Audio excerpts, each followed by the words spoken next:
seem to shake you, baby.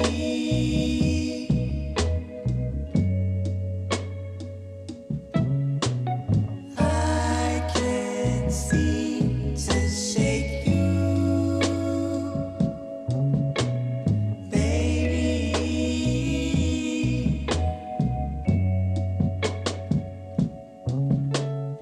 All I do is dream about you, baby. All I do is dream about you. Remember when you loved me? I loved you and then you left me alone. You know I'd always come back home.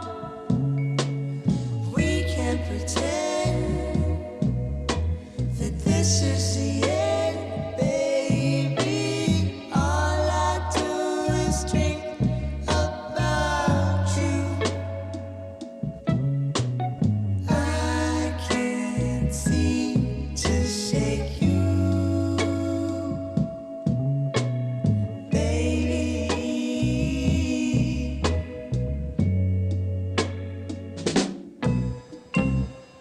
I swear tomorrow that I'll give you up.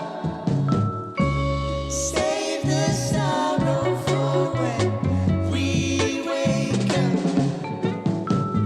But for tonight it seems I'm tangled up in you, tangled up in you. I can't seem to shake you, baby.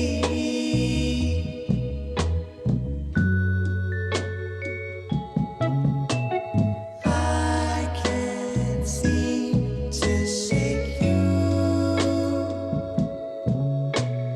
baby.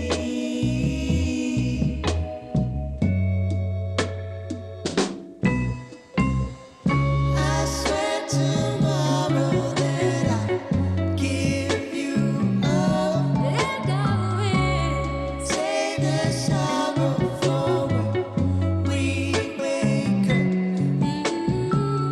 But for tonight it seems I'm tangled up in you, tangled up in you,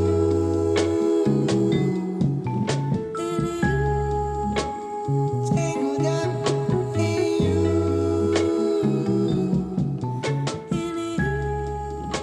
tangled up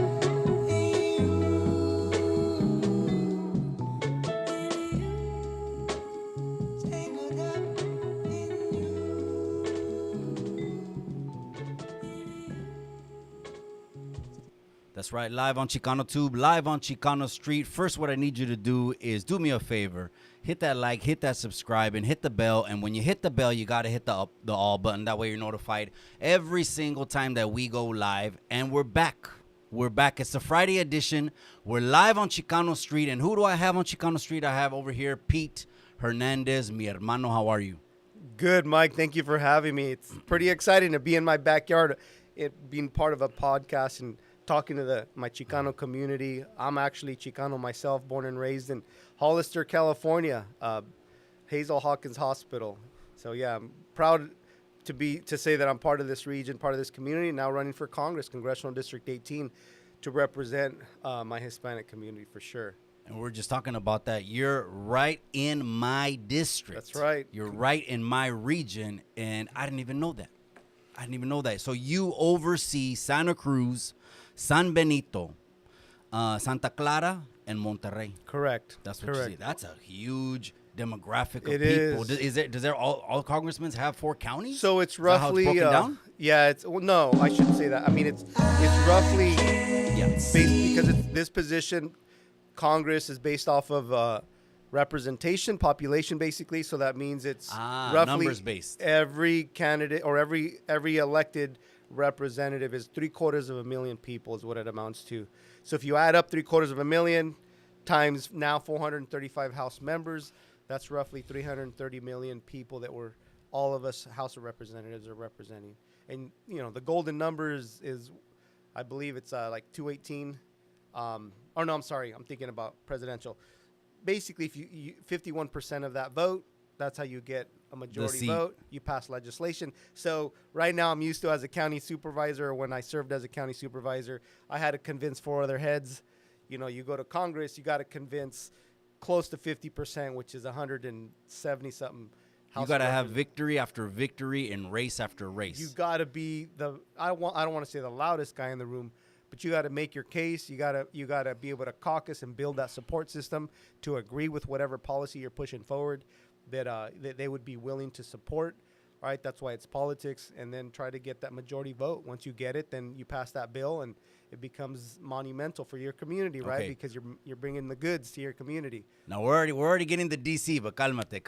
Hold on, let's not get to DC yet because I wanna give some backstory and some content over here. You oversee those 4 counties, which is huge: Santa Clara, Santa Cruz, San Benito, and Monterey. So you started off in local level politics. How did that look like? I mean, honestly, it was a conviction. I mean, I like to say I'm a believer in Jesus. Jesus Christ is my Lord and Savior. So at the end of the day, I've just developed this conviction to serve, and by that, I actually started getting involved in local politics, which is not the norm for someone who reads their Bible per se. But nonetheless, it's funny because I know that's enough of a hot topic, right? Right. Church and state or whatever they might want to say. But anyways, served locally 4 years. I basically ran for Hollister School District Board, served 4 years, and then I ran for County Board of Supervisors, which a lot of people don't know, but that's basically, your representation at the county level. Right. It is. It is. And I served another 4 years. Actually was, by God's grace, became the chair of the Board of Supervisors, which means I'm the guy that manages and sets the agenda, gives committee assignments. It's funny how, for those that don't know, in the Constitution, right, there's kind of like this, from the local level all the way up.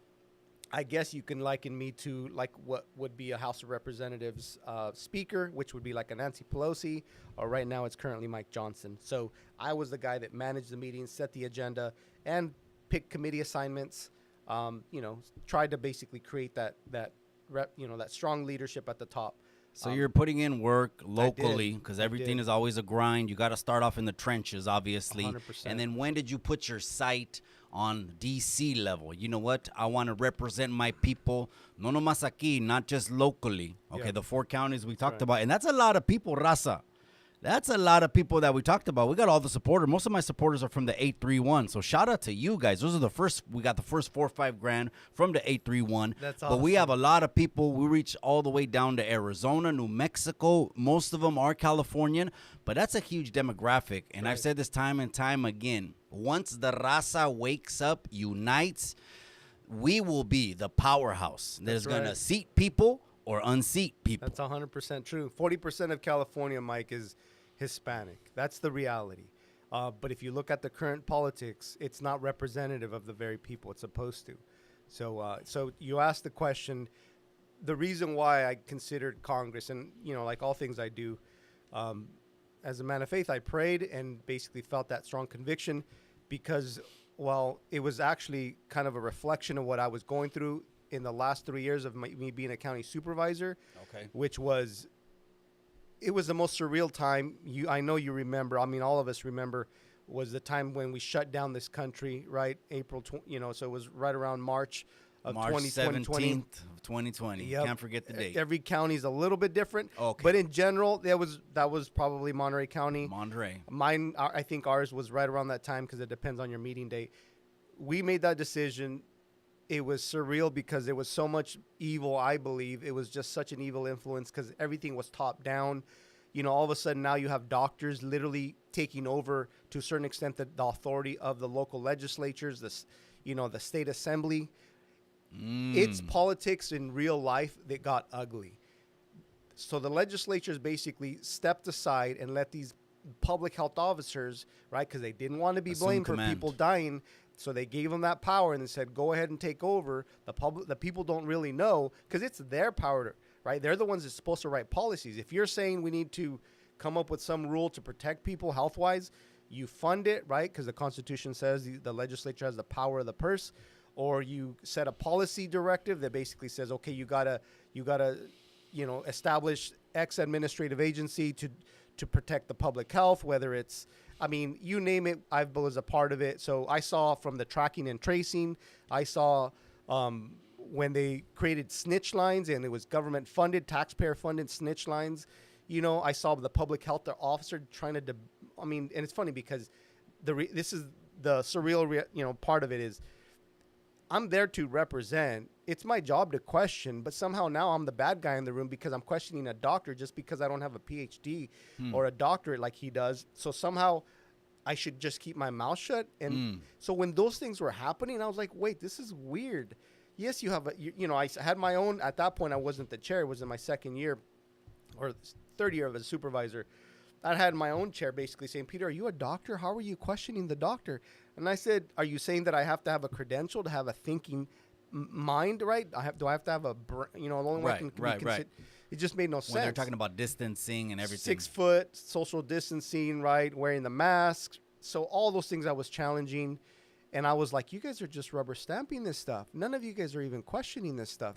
This makes no sense to me. And just to let you know, me and the wife, we 100% fought the whole thing. We went to I don't know how many open California rallies in the Capitol because we saw business owners bleeding, yep, businesses slowly being shut down, bleeding. 100%. Not just that. I mean, there was chaos. 100%. There was complete chaos. There were cities burning to the ground.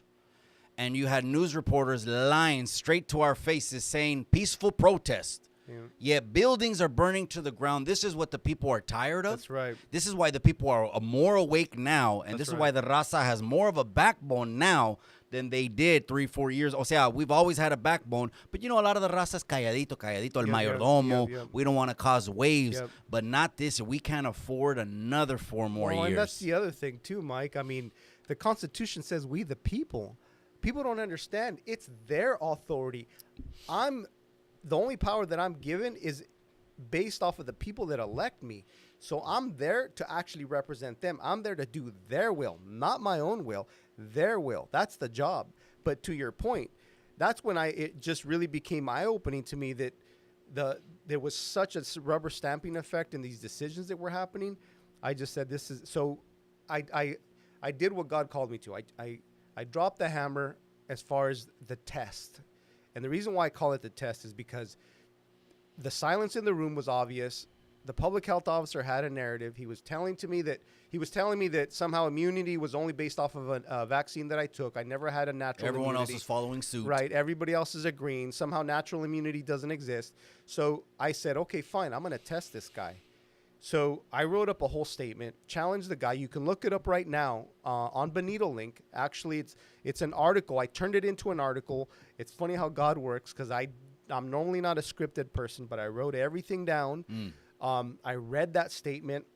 You can even go on to the actual Board of Supervisors in San Benito County to look up that agendized item. It was April 28th, 2020.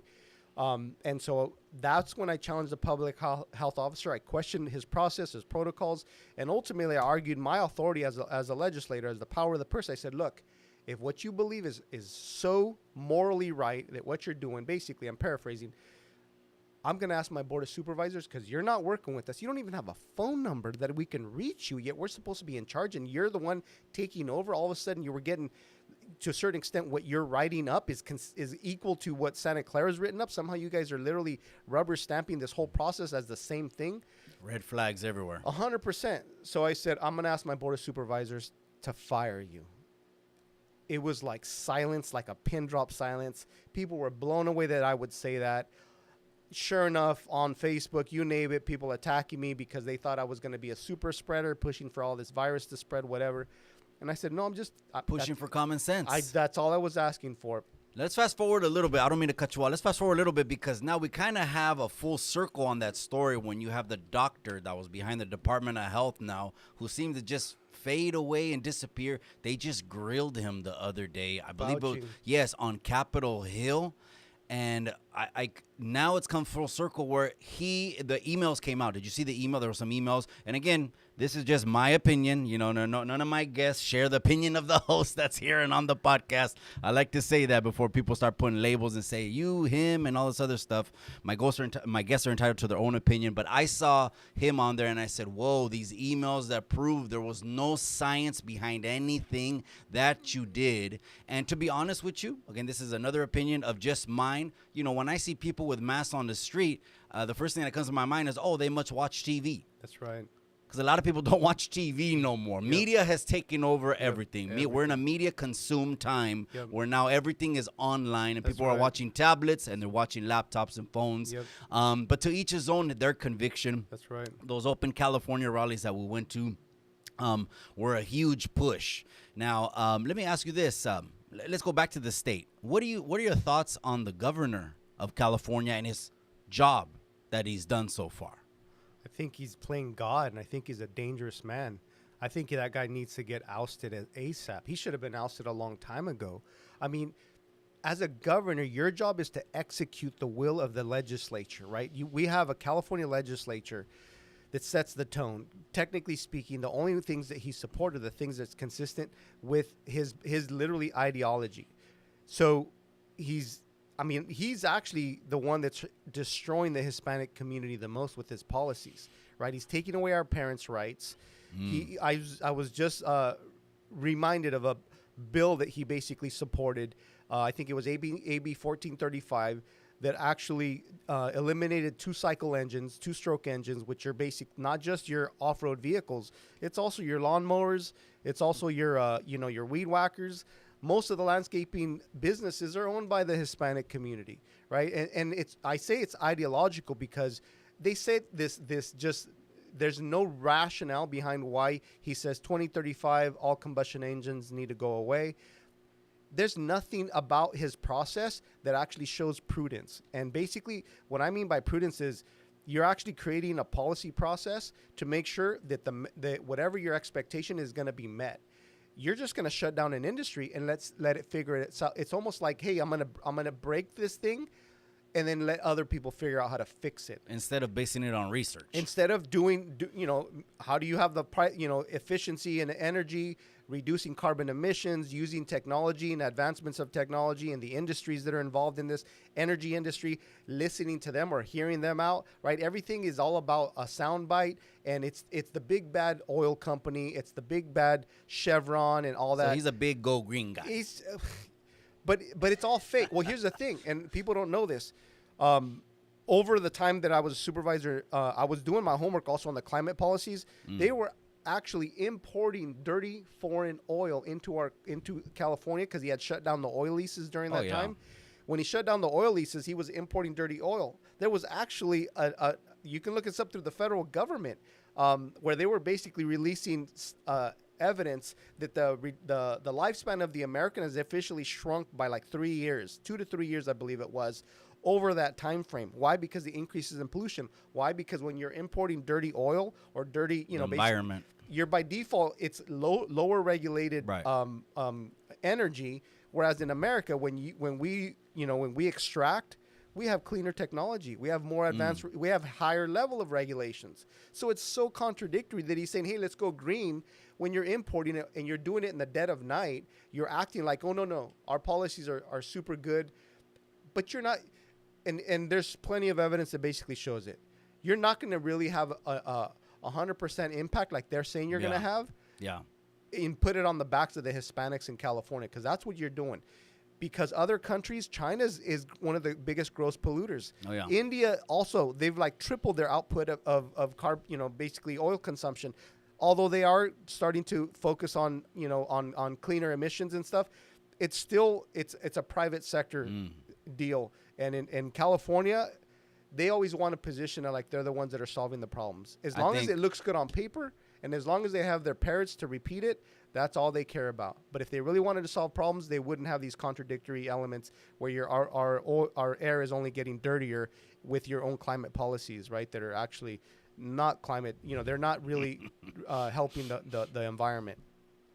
Technically speaking, they never talk about like batteries and the production of batteries and basically the toxic elements of a battery that are higher level of gross polluters than fossil fuels, right? Because the battery has all these different nickel, lithium, all these things that have to be mined, and you got to use it on the backs of, like kids in Africa that are basically mining and stuff to bring it over here, right? So no American sees that, so they don't understand that the reality is green cars aren't really that green.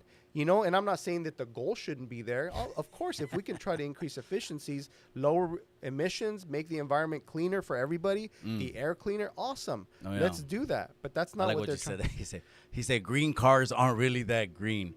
You know what? I think we could do I think we share the same sentiment. Then I think we could do a whole series. We could do a 1-week series on how the current governor is burning the state to the ground. 100%. I think we can. As far as that goes with the go green sentiment, my view has always been God's design for the cycle of everything, not just life, but everything has a cycle, comes full circle. I believe we can put safeguards to be able to keep drilling and pull out natural resources from the earth. Because again, I believe this is God's design, just like I believe it's God's design for the bodies to heal themselves. That's right. That's a whole nother subject. So just implement safeguards on how we can stop the environment from getting any kind of toxic element. Just whatever we got to do. You know what I mean? Yeah. Regulations or protocols, but not stop drilling. There's an article I want my Chicano community to look up. It's pretty profound. It's a lady who's not a strong conservative. I don't even think she is conservative per se.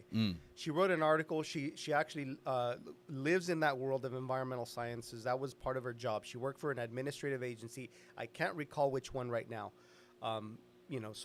Something along the lines of an EPA agency, but for California, because there's different ones. There's state CARB, agency. Yeah, it's just, there's CARB, California Air's Resource Board. She called the article "Green Jim Crow," and it's no lie. So the reason for this article that she wrote it, obviously, it's really good read bait. So it's going to make you interested in wanting to at least a couple pages. It's read baked in for you to read it for sure. But no, she's trying to be bombastic to a certain extent to try to get people to read it, to understand, because she does get into the breakdown, the technical stuff. She says, look, the reality is these climate policies are anti-minority. They're anti-Hispanic. Because the way that you set them, you increase the cost of a house, makes it harder why is it that in my district, after the census, in the redistricting, it went from 17 to 65% Latino, and then all of a sudden it jumped to, we have a higher poverty rate, we have a higher unemployment rate, we have a higher uninsured rate. A ripple effect. It's just, why is that? Like if the progressive left and those folks are really about minorities and Hispanics, why is it that every policy that they write is actually anti-Hispanic in that sense? What do they say? No, we're pro-Hispanic. We write, so some of these climate policies they call it like capital gains, carbon capture, which basically means is they say, okay, we're going to tax this X company, like an oil company. Part of that money is going to go to programs that are going to fund cleaner energy or help those that are somehow displaced or disenfranchised from these, climate policies. All it is literally, to me, all it is just dangling the fruit over our Hispanic community. Say, here's a grant, take a grant. A grant, that's all you need. Kind of like you're throwing a piece of meat at your dog, right? You just want to throw them, make sure that they don't get close to you, right? Just satisfied. Just keep them to a away. certain extent. It's crazy to me because those policies hurt the raza. All it does is hurts the Hispanic community. There's no upward mobility in those policies. Why is it that our regional needs housing assessment, which has to do with an expectation for every county to support to make sure that there's a certain amount of stock for different kinds of houses, including low-income housing. And the reality is not only are those houses they're not affordable, because technically low income is a moving target, right? It's kind of like market. There's housing, like there's so many factors to it, but why is it that the expectation with those policies forced basically housing developments in certain communities that are higher minority communities instead of affluent communities? You don't have this forced mandate in the coastal regions, right? They're not trying to grow homeless developments, or I'm sorry, low income developments off of the coastal areas, right? Yeah, I know. I get it. There's Project Comkey, which is another program that this governor pushed. Salinas was fighting it for a long time, because basically what it does is it's a carrot for a county or a city to say, hey, we'll take your money. We'll go buy. What the state does is they say, go buy a property, have that property be the place where you bring in homeless folks and you take care of them. And guess what? Now officially we dropped homelessness. Why? Because you give them a place to live. That's officially the way that you actually solve the homeless problem, is you just take them off the street and put them in a home. To meet a quota. Has nothing to do with solving their life issues, their mental health issues, maybe drug addiction, whatever they're dealing with. There's no upward mobility. There's Let me ask you, what do you think about the governor now's executive order? He says, you know what? These homeless encampments, they got to go. All of a sudden. All of a sudden. In one swoop? What's behind it? Because obviously they're cloaking it with a Supreme Court something, but that's a cloak, I believe. It's 2024. It's 2024. It's all election driven. It's the same thing that Barack Obama did when he pushed for DACA, the deferred action for child arrivals, right? Which supposedly was to keep the dreamers here, the kids that came here, lived here for a long time, went to school, got educated, became participants in the system, produced a benefit to society, right, income-wise. And we're like, all of a sudden, we're seeing Obama's numbers, his second election cycle, they're going in the tank when it comes to the Hispanic community. They got really worried. What did they do? They come up with this. Actually was unconstitutional because it was the executive branch that did it. Anything that you do like that has to be a legislative process through Congress. He wasn't willing to go through them. He wasn't going to get their support. So he said, okay, I'm going to do it myself. People can give him credit for that, fine.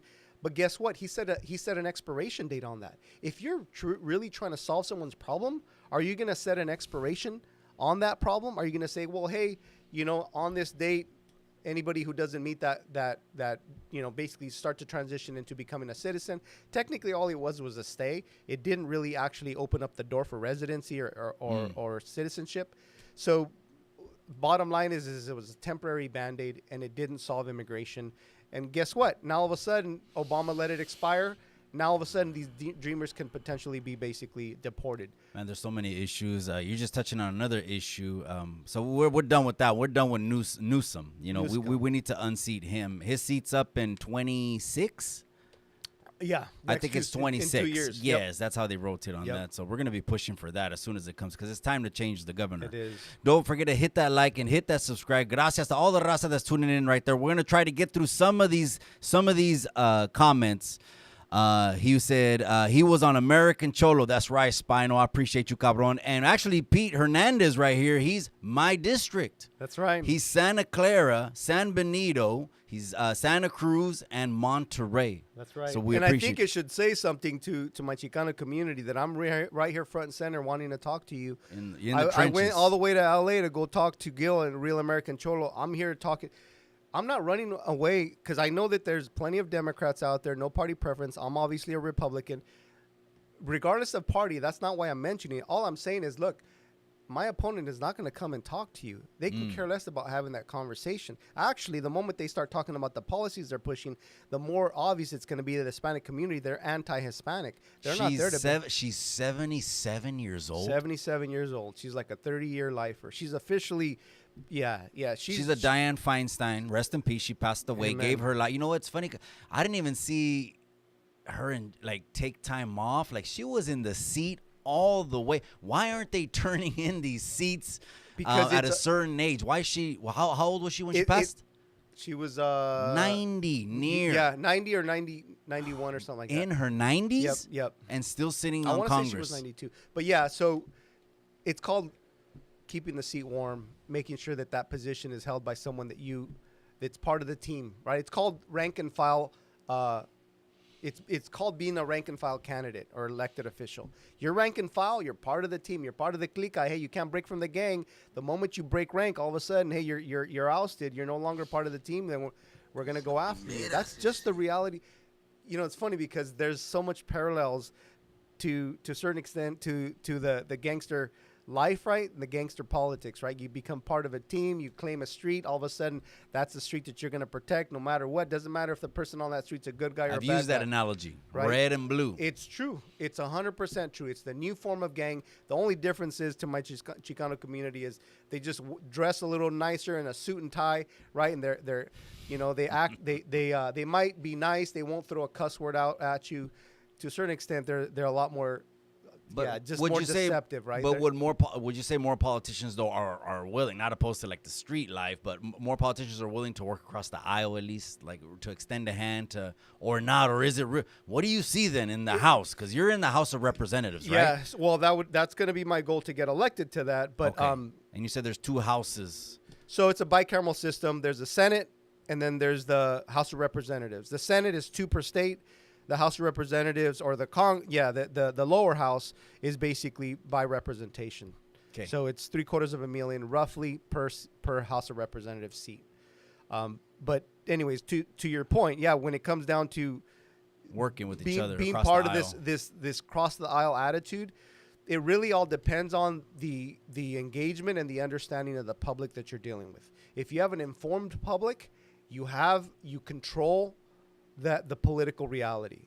But if you don't have informed public, if they don't understand these policies that we talked about, how it happens, how the sausage is made, you know, people always question, like, how is it these policies that even come forward, right? Yeah. How does California have a gut and amend process? How is that even constitutional? I don't know if you know what gut and amend is. No. Gut and amend is literally you can have a bill written up and the language in that bill gets completely gutted and changed into something different in the committee process where at the midnight hour, what it was voted on by the people that were basically the guys that made it or the people that made that policy, that's not their intention of what it comes out to be. So by the time it comes out of committee, it's a whole different, has the same bill number, but it's a whole different bill. That's right. 805 Plumbing. I appreciate the super chat. Gracias for the 2 bolas. Salinas OG, gracias for the 2 bolas. He says, how can California promote, recruit new conservative voters? We're doing it now. We're doing it right now. 11,000 of us in 1 year goes to show the people are sick and tired. That's and, right. The reason I jumped on the internet, Pete, is because I saw the raza did need a voice. That's right. There was I associated with a lot of people on the internet, but everyone has their own lane, right? Mm-hmm. I'm at a point in my life where I'm just trying to slow my life down, enjoy my family, enjoy my wife, my kids, my perros. And then I jump on the internet and I'm like, what I do in real life is the positive, right? I told you I go to the juvenile hall, I go to the boot camps, etc. Awesome. I used to go to the CTF Soledad, but I stopped that. Praise God. But I just stayed over there with the youngs.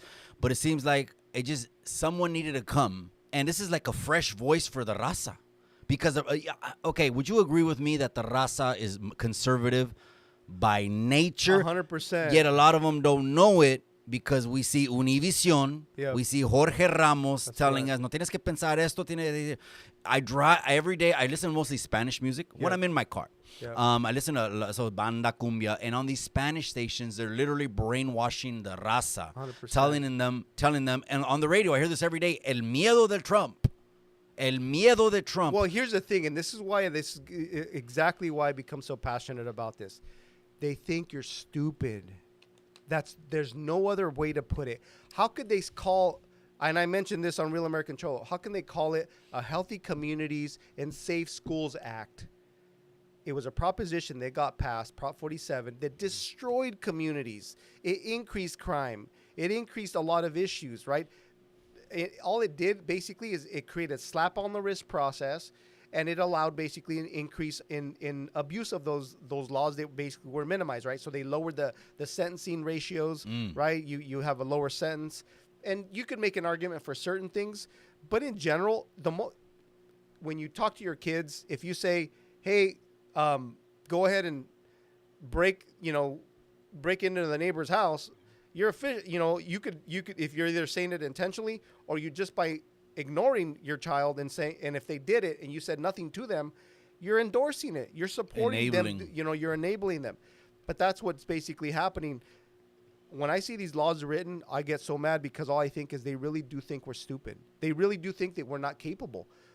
Why would they even say things that you know is just going to trigger emotion. If your goal is to trigger emotion, you're not an honest person. If your goal is not to get them to think rationally about what the process is, I mean, we're asking about cooler heads prevailing. Right. I mean, if I ever get toe to toe with somebody because I can't rationalize, then you're throwing blows. But if I'm able to actually say, look, let's talk about this a little bit, and I can explain why on accident, something happened. Right. Then we calm the problem. We don't become enemies. It's a good thing. And that's how you know Peter's a Chicano. Huh? He's talking about, well, try to talk it out first, but then we'll throw blows. No te creas, So, no te creas. well, it's just the reality that, right? You're I'm trying to just stay going away with you. from the... No, it's puro pedo. But let me ask you this. You're talking about like writing bills when it's convenient for certain politicians. Is that why in California, when there's an overpopulation, overcrowding problem in the prison system, that they will do a new law, like Governor Newsom will do a law to just funnel people out on the streets because they know that their soft on crime stance is really what's piling the people into them. And then when it's vice versa, they'll just switch the law? Yep. How much truth does that have? So what you're referencing actually, my experience literally directly involved volunteering. When I first started prior to politics, I was a volunteer in the probation department. Okay. AB 109 had just passed, Assembly Bill 109. And it was based also off of this court decision where, according to the courts, they basically said there was overcrowding in the prison system, and it was unconstitutional because then you're basically violating What year was that? inmates' rights. Roughly. It was over 12 years ago. So, Okay, it's so been a it was while. it was in the 2000s. That's when they busted almost wide open, probably all 33 prisons. So they opened No them up. room. I had my own a fellow supervisor saying, "Peter, Gavin Newsom's not trying to close prisons." I said, "Yes, he is." And then I showed her an article that actually highlighted that he was actually just about to close a prison somewhere in the Turlock area, Fresno area. Anyways, but AB 109 was the assembly bill that set an expectation, and it was around the time of Jerry Brown. Oh. Jerry Brown was the governor. So it was around that time that... We'll talk about Harris right now. Cálmase. Yeah, Cálmase. exactly. Go So ahead. around that time, they basically said, okay, this bill says you have to reduce the prison population, and you're going to do it based off of 3 nons: non-serious, non-violent, non-sexual offenders, right? So the problem they reduced the population and sent that population to local communities. So that means that you now have to have local communities officially being overseers of these individuals because they're technically under probation at that point. They're not necessarily prisoners. And so bottom line is it reduced the population, took the problem out of the state's hands, put it in the locals' hands, because now the locals have to spend their money, their resources, which is obviously their staff, their probation, their sheriffs, their police officers, to manage these individuals, to make sure they don't reoffend. And it put the burden on the locals. Guess what's happening since that time? And it was actually under a realignment. If you ever hear realignment, mi gente, pay attention to that. Realignment is a whole budget change. It's a trick word. It's a new word. What does it really mean? It's then? a financing Let the term. raza know. Realignment means It's a financing term saying we're going to take the money or the debt from these oversight decisions or whatever that we're trying to do, whatever we're required to do by law, we're going to hand it to you locals, and we're going to save money at the state level. So it takes the burden out of the states and it hands it to the locals. Realignment this thing goes round and round. well, think and about round. it. So why is it they keep wanting to keep spending? How do you have it that you have 1 year that you have a surplus, California surplus, right? Gavin Newsom touted his surplus. It was like $45 billion. The next year, he has like closer to $80 billion deficit, where basically they've lost $80 billion. How do you go from having, X amount of money in your savings account to where now all of a sudden you owe people Twice the 80, loss. You double the amount at what you owe somebody. Okay, let's get into some national before we wrap up, because there's an election. It's an election year, and I'm telling all the raza this year, more than ever, I'm talking to the raza right here, more than ever, what you guys need to do this year is vote, not with your feelings, but you need to vote with your cartera and with your wallet. Take your feelings 100% out of it, because 100%. We can't risk another 3-4 years of bleeding. The ticket just got changed on the Democratic side. Okay. The debate was an embarrassing debate. It was obviously, now that it's, we're past tense, it's past tense. It was a career-ending debate because someone, that has a cognitive decline like that can't be in charge of the country. So they put someone in like Harris, who the internet has been. There's too much content for the internet to share about her. They're actually sharing L.A. Times sex scandals. They're sharing L.A. Times affairs in Hollywood, how they say, worked her way up to that office. In my opinion, she'll be the most liberal president 100%. that we've ever had 100%. in the history 100%. from the foundation of the country. 100%. What would a Harris presidency do to the raza?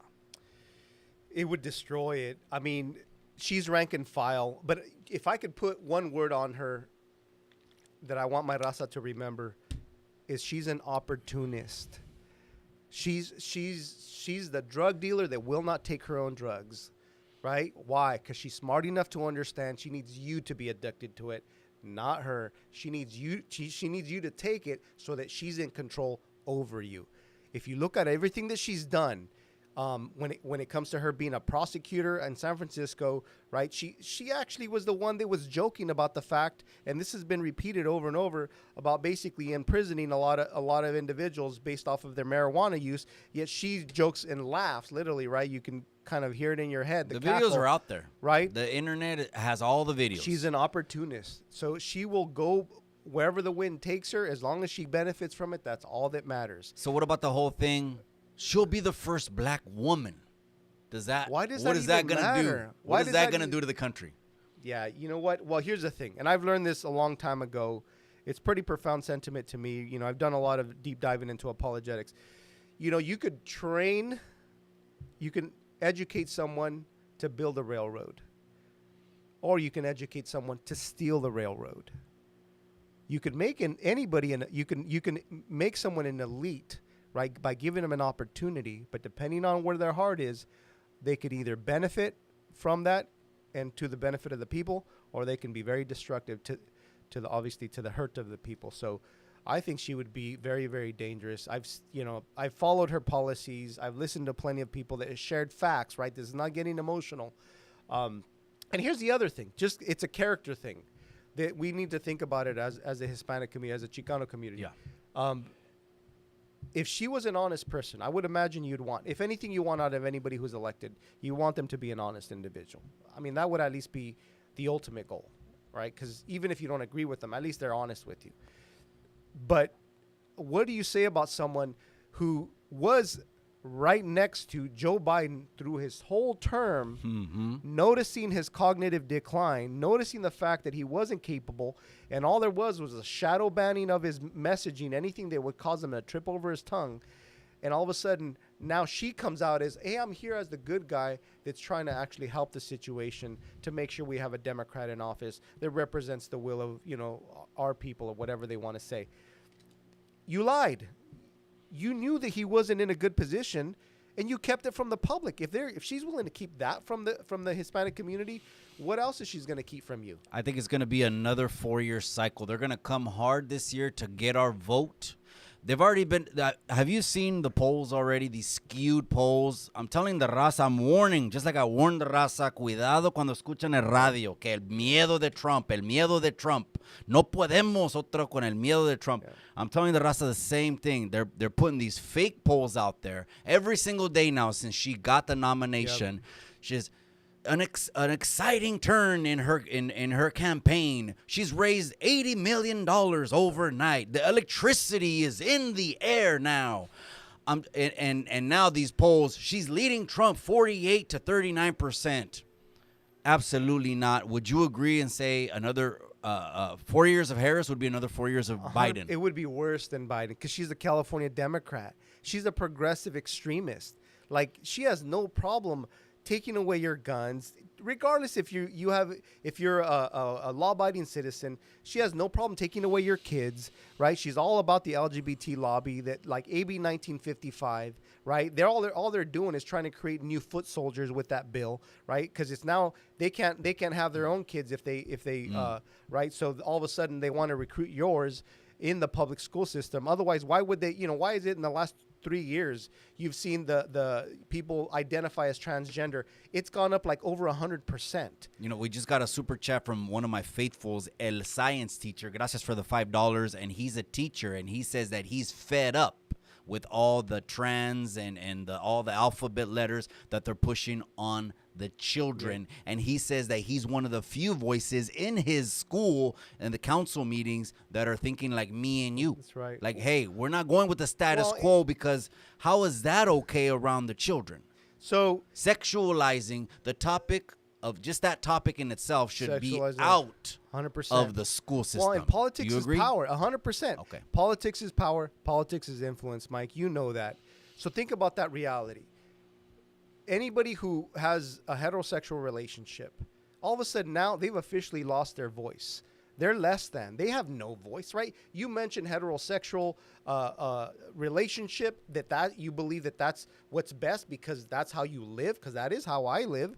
So why can't I say that that's the best? All of a sudden now I'm a homophobe because I say that my relationship is what best? I thought we were in the United States. And that's exactly my point, right? Hey, and I do have friends that are gay, right? I actually have a good relationship with someone in my community who does the LGBT flag every year.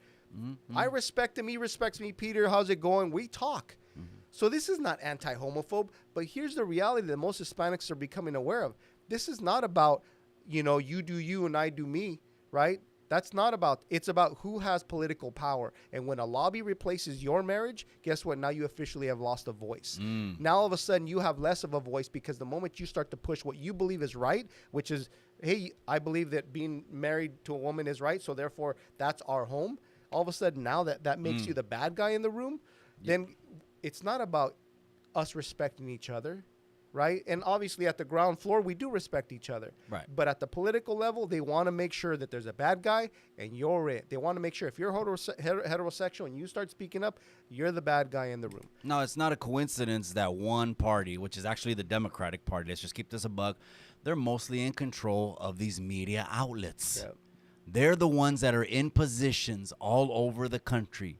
Pastillas, the television, media. Yeah. They're the ones that are controlling all this. So it's very easy just to feed the people what they want them to hear, and it's very easy for the people to succumb. Yeah. But now the people are waking up, especially the raza, especially Chicanos, the raza, Latinos, whatever you want to say, waking up more than ever. I believe we're conservative by heart, because the very first thing, Peter, the very first thing that I knew I was a conservative off the top was when the liberals were saying, take God out of everything. And that's, honestly, I think that's probably the strongest point, Mike, and I appreciate you saying that, because you're right. Guess what happens in this world where we understand we're not just mind, body, but we're soul. The moment that you say take God out, you're really not saying that you want a God taken out. You want the God of the Bible. You want the God of Christianity taken out. And there will be a God. It'll just be you. You'll be replacing him. Now, what you believe is right is exactly what dominates that room, because now everybody else is silent because they don't want to pick a fight with you. They're not looking to divide. But the reality is we're never going to come together. It's not going to happen unless you respect other people's opinions, right?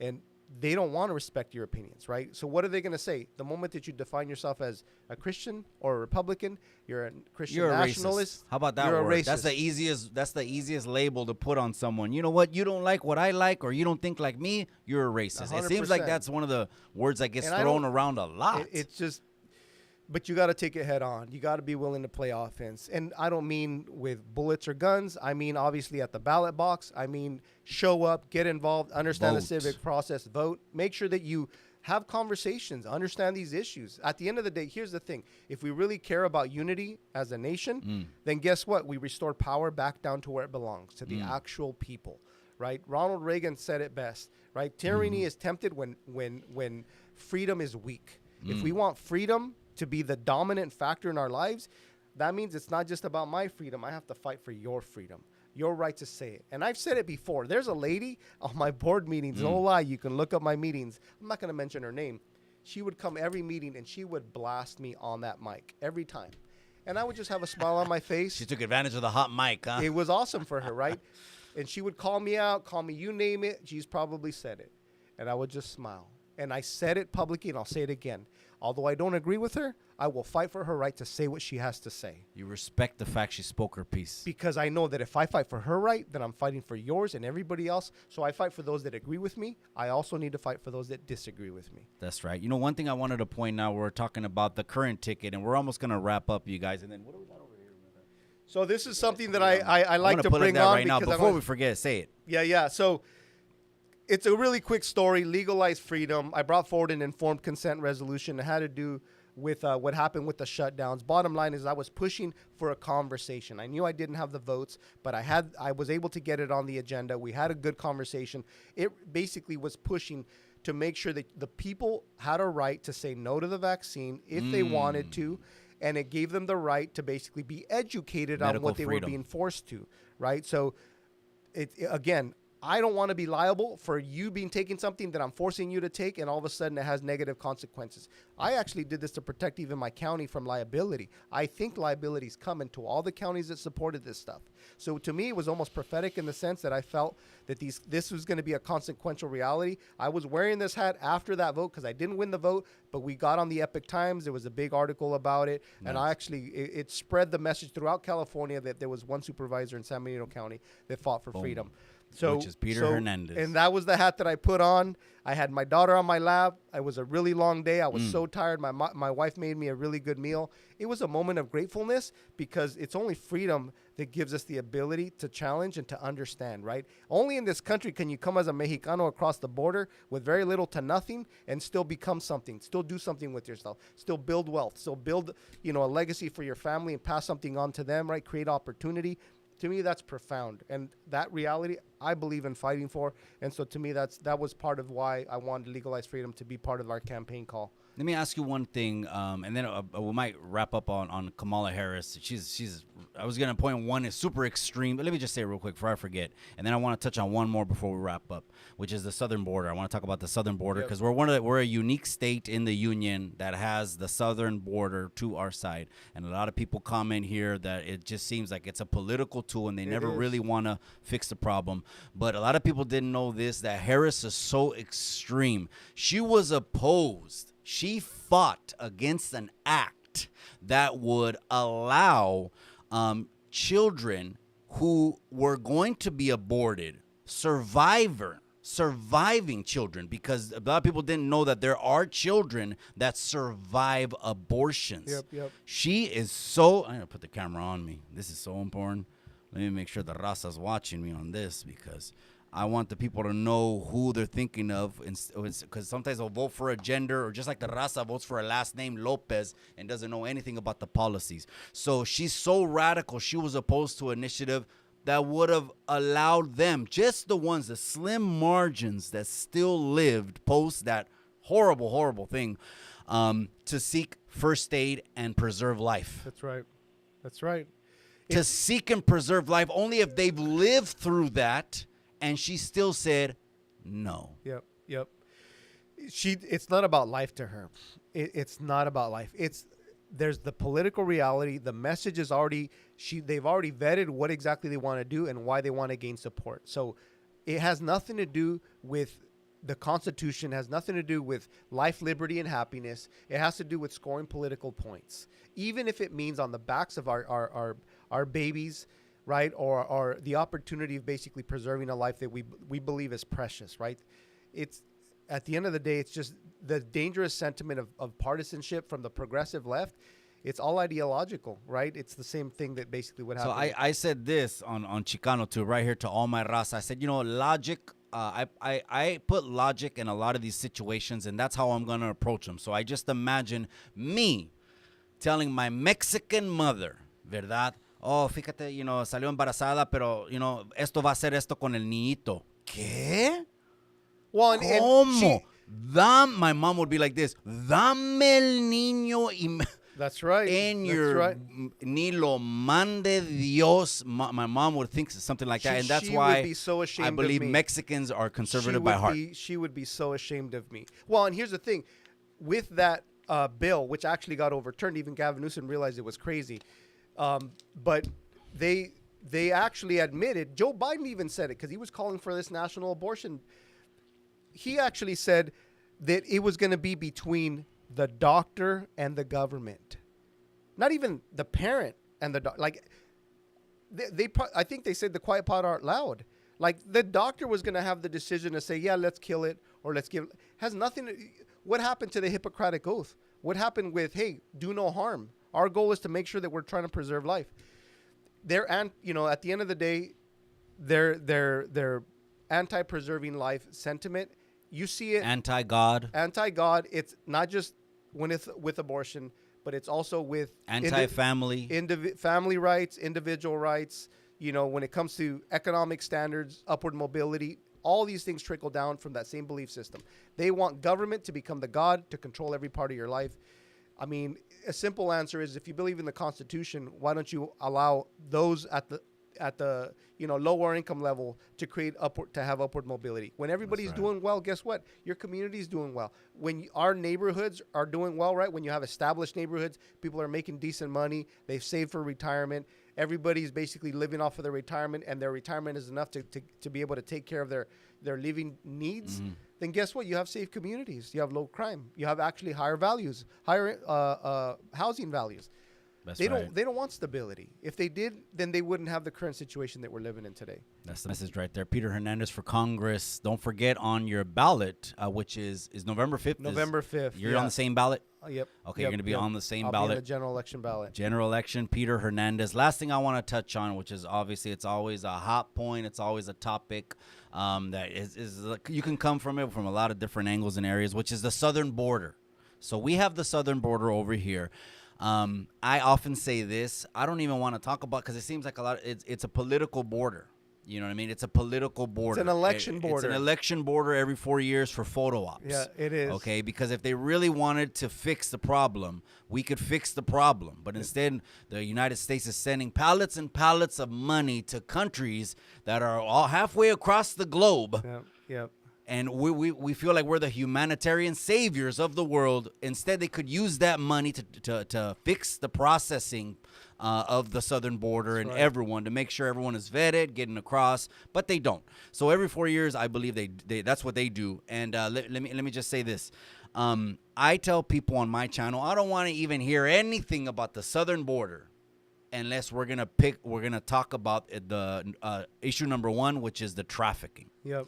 Because to me, my concern is the trafficking. I have a cousin who is a border patrol agent who caught two to three rounds like a month and a half before his sister's wedding. Yeah, and he's told me face-to-face story. He had a gorgeous wedding over here in Soledad, the vineyards. They have gorgeous vineyards on River Road. He came up 45 days for his sister's wedding. His sister right here lived in the area. He told me firsthand, this is me, Peter, hearing it firsthand, not me reading it on the internet. This is me hearing it firsthand from someone who works there and sees it and says they're coming with buses of children, buses of women, groups, unaccompanied minors, dozens, and they know why they're here. Yep. And you think they're going to let, them talk to reporters and tell these stories? Hell no. They got NDAs and other things that they got to sign that they can't tell these stories. But my primo told me, when he told me the stories of what's really happening at the border, all this chasing the American dream stuff, I think that was my parents' generation. Yep. Because that's not what's happening anymore. Matter of fact, I don't even know what the percentage is of Mexicans, the demographic of Mexicans that are coming across the border, because I think they're coming over in boats. It's 2 out of every 10. The majority of people crossing the border are not from Mexico. This is no longer about trying to create an opportunity for the Mexican nationals that are coming over here. This is more about literally a whole invasion when it comes down to not just overriding our infrastructure and but it's like we were just talking earlier. They're commercializing people. People are commerce. They're selling them to the lowest bidder. The cartels are in control. Why is it the black market has such an increase in dominant effect on that border, and it's only growing worse? Why is it that we're hearing that you have now cartel members having like military-style weapons, tanks, or I shouldn't say tanks, but Humvees and different kind of basically military-style vehicles and high-level security type weapons? These guys they're not playing around it. I mean, at the end of the day, that border is a center of commerce for them. It's like how they traffic money, how they traffic people. I mean, there's a reason why they have some rape. people, the border is a business. And they have rape trees. I mean, but think about the demoralization of humanity, right? You treat people like things that you can discard. I mean, there's been beheadings. I've never heard beheadings when I was a kid, when I was hearing about the coyotes bringing over, people. And I didn't hear about the separation of kids. That's a new phenomenon. Now you have, I mean, through the Obama era, for sure it's increased. But why is it that it's okay to separate, to allow kids basically to not be DNA tested from the people that they're with? Why is it okay to not test them? I mean, wouldn't you want to make sure that that's their parent? Otherwise, they're being trafficked. We know that's a reality. That's across the globe. And they try to tell the raza in these little bullet points on the radio stations, the social media, the internet, all over the place, that anyone that's for deportation or anyone that's not for letting someone cross over the border is not for the raza. What do you think about that? That's garbage. It's anti-raza to have an open border. We're being inundated. Our system, our infrastructure is being inundated. Gavin Newsom just publicly declared that he gave 200,000 illegal immigrants health insurance. What is that going to do to your local hospital? And sex changes. And sex changes. Sex changes. And they're pricey. Plastic surgeries. Yeah. Well, you're right. They actually come at a pretty right price. To your point, is it creates an opportunity for your own infrastructure in your community to be overwhelmed. Why is it that it's rural hospitals? San Benito County, Hazel Hawkins, is literally on the cusp of closing. Why is it these rural hospitals are closing? Why is it it's the urban centers, the city's political spheres of influence, Sacramento, L.A., Santa Clara County? Why are these counties growing in influence, growing in political power and money, right? And it's the rural areas that are being deprived. It's like we're being starved off the land. Someone said the reason Democrats don't want to pass a voter ID law and bring everyone over the border just shows their intention to get their numbers up. I don't know how true for voting, which is for, we're coming up on an election year. So they pre-planned this, right? It's chess, not checkers, right? 8 years at a time. But you know what? We're going to end it up with the southern border. I want to give any final words that you got over, because we can go on and on and on. I'd love but to I come appreciate back, you. Mike, I mean, honestly, this is important conversation. Here's the thing. If you want someone to represent you, that you want to know that when you see them, that they're actually speaking about the values that you care about. Forget the party sentiment, right? Both parties are broken. I'm a Republican, but because of my values, not because of the party. I want to make that clear. God, family, country. Amen, right?